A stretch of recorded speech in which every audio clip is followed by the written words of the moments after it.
주식 투자를 해서 얻을 수 있는 소득은 무엇이 있을까요? 좋은 기업을 싸게 사고 기업과 함께한 후 적정 가치가 되었을 때 다시 파는 시세 차익.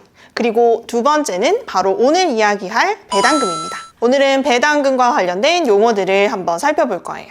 배당금이란 기업에서 영업활동을 통해 벌어들인 이익 중 일부를 주주들에게 나누어 주는 것을 의미합니다. 배당은 언제나 늘 동일한 액수가 지급되지는 않으며 이익이 많을 때는 높은 배당금을 지급하지만 실적이 좋지 않아 이익이 많이 나지 않았다면 배당금 또한 낮아지거나 지급되지 않을 수도 있습니다. 배당금 지급일은 기업마다 다르지만 연 1회에서 분기마다 지급하거나 미국 기업의 경우에는 매월 지급하는 기업도 있는데요. 이를 통해 현금 흐름을 만들 수도 있어서 배당금 투자를 선호하는 개인 투자자들도 많습니다.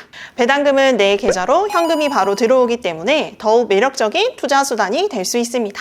기업이 배당을 잘하는지 잘하지 않는지를 배당 성향으로 표현할 수 있는데요. 배당 성향은 기업의 업종과 성향에 따라 많이 달라집니다. 큰 설치 시설 이후 다시 재투자할 필요 없이 이익 잉여금이 쌓이는 업종인 경우 배당하려는 경향이 높고 꾸준히 배당하려고 합니다.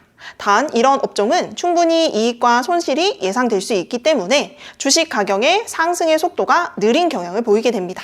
사업에서 번 돈을 다시 재투자해서 더 큰 이익을 올리려 하는 회사나 재투자가 필요한 업종 같은 경우 배당 성향이 상대적으로 낮습니다. 하지만 이런 주식들은 주식 가격의 상승이 이익에 따라 급격히 우상향으로 변할 수 있겠죠. 이렇게 회사와 산업, 업종에 따라 배당 성향이 나누어지기도 합니다. 또 경영자의 스타일에 따라 달라지기도 합니다.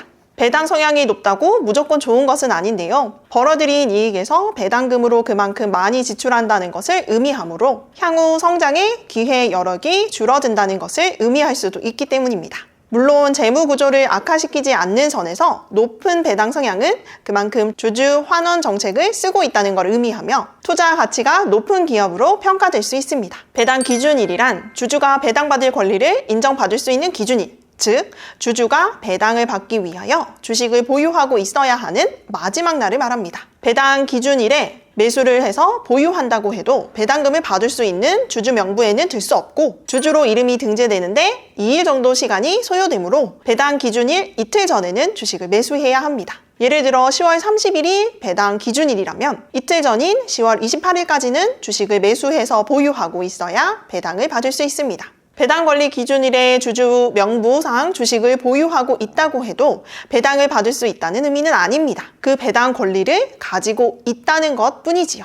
회사에서 배당을 안 한다고 하면 그 권리는 쓸모없어집니다. 배당은 기업에게 선택사항일 뿐이지 강제나 의무사항이 아니기 때문입니다. 배당 락일은 배당 기준일이 지나서 배당금을 받을 권리가 없어진 날을 의미합니다. 그래서 보통 배당 락일에는 주가가 하락하는 게 일반적이라고 알려져 있는데요. 배당을 노리고 주식을 단기 보유했던 투자자들의 매도세로 인해 지수가 낮아질 수 있기 때문입니다.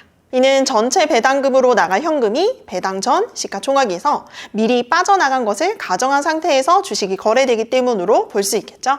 여기까지 배당금과 관련된 용어들에 대해 알아봤는데요. 배당금에 대해 공부한 만큼 어느 기업이 가장 많은 배당금을 주는지 확인해보면서 복습하면 좋겠죠? 네이버 기준으로 말씀드리면 네이버 금융, 국내 증시, 배당 순으로 접속하시면 배당금을 많이 주는 기업을 순위별로 조회가 가능합니다.